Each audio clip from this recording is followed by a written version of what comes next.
I've written a few stories before about my psychotic mother and how wonderful my mother-in-law is. My ex-husband, Bill, and I have been dealing with quite a lot of stress lately. We took a trip to another state to look at houses and talked with a real estate agent. We finally landed on a place and were in the initial stages of purchasing a place. Over the last week, Bill and I have talked at length about our relationship. With all of the therapy we've been getting and lots of encouragement from my in-laws, we decided to get remarried and start over. We decided on another small ceremony, but this time I let my mother-in-law plan it out, so it's going to be in a church. Luckily, their pastor friend agreed to officiate on short notice. I'm not religious, but my in-laws are totally okay with that, and their only request was for me and brother-in-law to get married in a church. I agreed, as it's not that big of a deal to me, but everything to them, so I'm happy to make them happy. You would think that this is where the happy ending part comes, right? Wrong. My mother-in-law's, now former, friend, Karen, that's actually her ducking name, and she behaves, looks, and thinks just like a typical Karen would. Just my ducking luck. Is throwing a fit of the pettiest of reasons. Karen's daughter, Barbara, not real name, is supposed to be getting married that same week, and in the same church, and can't possibly deal with two weddings happening on two different ducking days of that week, and demanded that Bill and I change the date to 2 months later. By that point, me, Bill, and my son will be in another state in our new house, so this is impossible. Karen is also going crazy over the color scheme. I love red and purple and wanted those colors. Barbara loves red. Barbara couldn't give a fiddler's stinking duck that I like the same color as her, and has told me that Karen is a drama queen and tries living vicariously through her own daughter because her own life was absolute crap. Barbara and her own fiancé were no contact with Karen for many years, but decided to let her back in because they are getting married. Barbara and I discovered that we both like a lot of the same things, so we are friends. Barbara was mostly raised by her grandparents, so she's not an entitled crapslinger like Karen. Thank God. Me and her are friends, and we are having fun comparing things about our up-and-coming weddings. Even joked about a double wedding, to which Karen threw a colossal fit over. The last few days have been really stressful, and my father-in-law and mother-in-law came to our house crying, saying that she and Karen were no longer on good terms. When I asked why, she told me that while the two of them were discussing some details about the weddings, Karen lost her crap over the flowers. I wanted red roses and whatever purple flowers. I wasn't picky.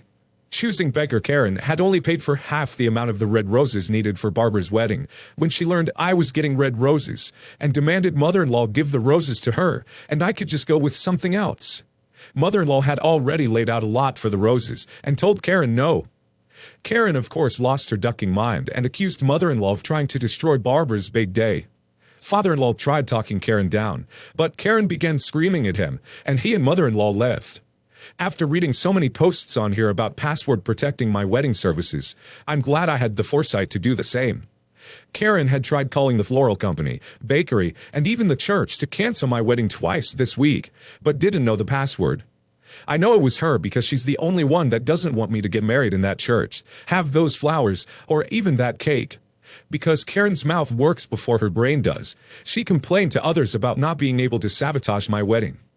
Barbara, of course, found out and finally had enough with Karen's crap and took control over everything about her wedding, cutting Karen out of any and all planning.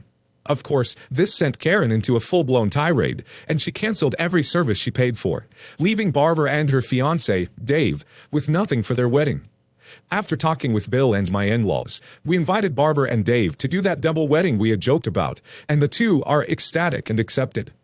Karen must have expected Barbara to come crawling back with apologies and butt-kissing, because she became certifiably insane and threw the world's largest tantrum when she heard about our new plans. We have agreed to rent our house to Barbara and Dave after we move, so they can have a nice place to live, and for now, we're letting them stay in our guest room while we pack. Karen tried breaking in, and because of previous experiences I've dealt with, I have a great security system, complete with cameras and a Ring doorbell. Karen has since been ordered to stay away, and is only allowed at the wedding as a guest, and not part of the wedding. She blames me and mother-in-law for all of this, and that's just fine with us. I told Karen that if she had relaxed and stopped being a crazy bee, that she would get to be a part of all the fun things with mother-in-law, Barbara and I, but her behavior has gotten to the point where no one wants anything to do with her. Karen still calls the services, hoping to strike lucky on one canceling, but she can't guess the password, so our wedding is secure. Mother-in-law and I are becoming so close, she wants me to call her mom. Bill and Dave have become friends, and the four of us are making plans for them to come visit us in the fall after we move. My in-laws are also going to spend Christmas and New Year's with us. Bill and I have already decided that we are going to try and have a baby after we are married and settled into our new home. The wedding is next month. Barbara and I have decided to get matching wedding dresses, but one has a purple sash, the other has red, but we are trading shoes. I will have red shoes with the purple sash, and she will have purple shoes with the red sash, as a token of our blossoming friendship. Edit. So me, Barbara, Dave, and Bill are sitting on the couch, eating takeout and watching TV, when we heard loud banging on the door. I checked my Ring doorbell camera on my phone, and guess who's out there? Karen. She's screaming into my doorbell, demanding that Barbara come outside. I just told her that if she doesn't leave, I'm calling the police. Cue the tears and wailing. Karen demanded to know why I was being so mean to her, and began pacing back and forth on my porch. By that point, the four of us were watching my phone. The more she paced, the more amped up she was getting. We could hear her talking to herself and getting angrier, until she stopped and grabbed fistfuls of her own hair, and began screaming at my front door. She kicked at it and screamed for Barbara to get outside, or she would K her. So I called the police. Police came and arrested her for trespassing and attempted breaking and entering. Barbara and Dave are now going full no contact again, and uninvited Karen to the wedding. This happened less than an hour ago. Edit 2. Bill declared that he wants Dave and Barbara to come live with us in another state, believing that the four of us should lean on each other more than separate at this time. I know I am safe from my own mother, but Karen isn't in jail. She might be after earlier, but I don't know if she will stay there, and could cause some crap at any time. I'm thanking my lucky stars that I gave that man another chance, because I cannot imagine a life without him. I can't wait to be his wife again, can't wait to have kids with him, and have a real home with him away from all the insanity in this crap hole of our place. We're also going to be talking to our security team tomorrow about being on their A game in case Karen tries to show up. We're hoping we don't hear anything from her. 1 more month to go until the wedding. Third edit. Barbara was in the kitchen when her phone started blowing up from an unknown number. It was Karen. According to the voicemail, Karen had bailed herself out and was pissed about getting arrested and is planning on suing me, Bill, Dave, and the cops who came here last night. We all had a good laugh about it.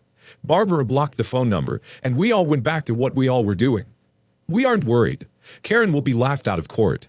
Now, the four of us are arguing about what's uglier, vaginas or penises.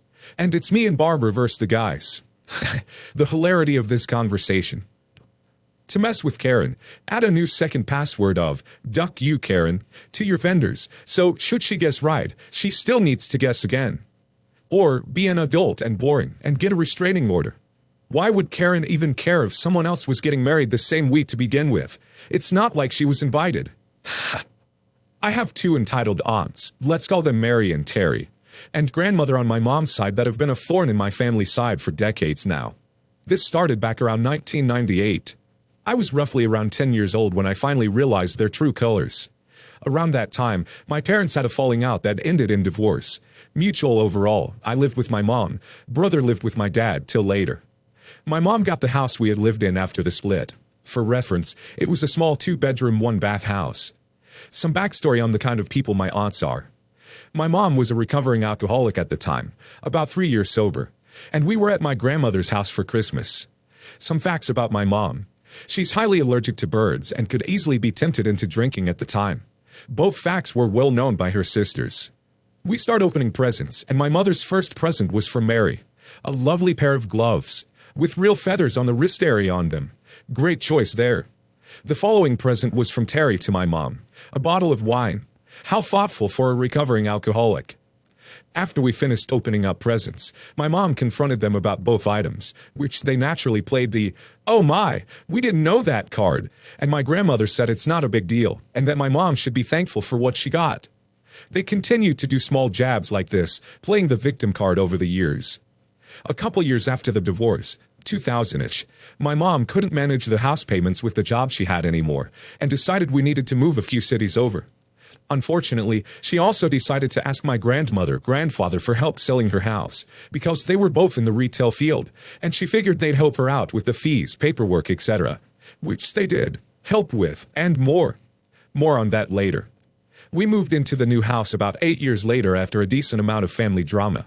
My parents remarried, and we were living in a townhouse not too far from where we had originally moved after selling the first house. Mary's time to shine. My dad had never been fond of either of my mom's sisters, and usually didn't give them the time of day in most cases. One day out of the blue, Mary decided she was going to invite herself over to our house without even a phone call, which was odd because she lived over an hour away from us at the time. She arrived and graced us with her presence. Drop everything you were doing and pay attention to me mentally. I was, still am, an avid gamer at the time, and I was in the middle of an event on the game I was playing. So I decided to continue playing even after finding out she had arrived. Obviously, this was not to Mary's liking, and proceeded to make it known by both my parents, saying that, "How can he keep playing that game when I'm here?" Which my dad apparently replied with, "Well, you weren't invited, nor let us know you'd be coming over to begin with, and he's doing something already." She did not like that. Rage mode activated. "Well, he's got no life and is always sitting on that stupid computer playing games. You guys are setting him up for failure." Mind you, I was a straight-A student, 4-year letterman in 3 different sports at the time. I heard the arguing, but figured it was just the normal crap she would cause every once in a while, so I kept playing my game. Until I heard my parents yelling something along the lines of, "Don't ever effing come back here," while slamming the door on Mary's face. Apparently, she didn't like that, and went straight to my grandmother's to complain and play the victim card, which naturally always worked. A few uneventful phone calls followed that day, but nothing came from it, other than she wasn't allowed over anymore, thank God. Adding this because I found it hilarious back then. When AOL was the thing to use for the internet back then, it would run over the phone line, and initially whenever someone called the house, it would kick me off the internet. After a while, AOL changed it to have caller ID and a confirm or deny option under it. Whenever I saw Mary calling, which was very often, I would deny her call. My parents didn't have cell phones at this time, so she had no way to go around this lovely little feature until she confronted my parents about it.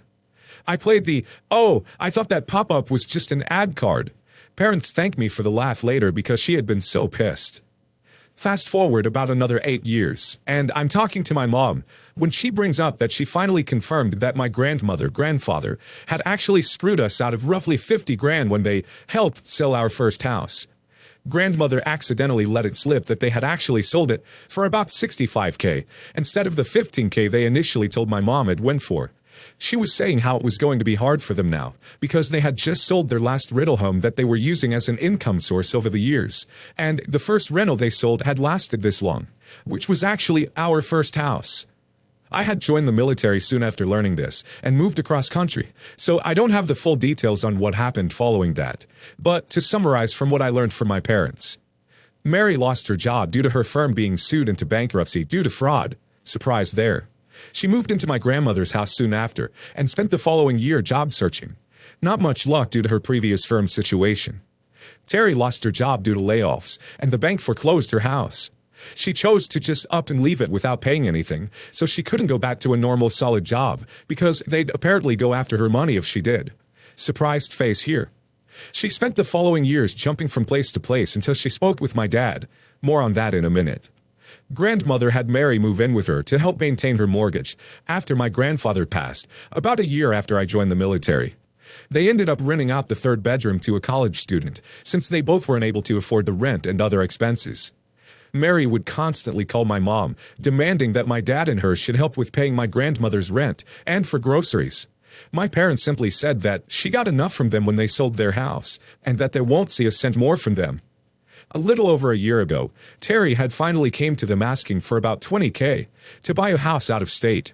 A small mobile home, similar to our first house, but a major fixer-upper. My dad wasn't fond of her, but he was more lenient when it came to her over Mary, so he said he'd think about it. When I heard about it, I highly protested the idea, explaining that she's the type that'll take the money and then constantly bring up excuses on why she'd be late to pay them back. A prediction that became fact not even 2 months later. Apparently, my dad had also figured this into his plan and explained it to me a few months later. After my grandmother and Mary decided to finally move out and live with Terry, my dad had apparently loaned the money to my aunt, but he also signed ownership of the house she had bought with the money he loaned her. Long story short, if she doesn't pay, all 3 of them are on the streets. So my dad loopholed them into basically having them buy their non-existent balls years later. I really like your dad. Sounds like a very intelligent man. And this is why we believe in karma, kids.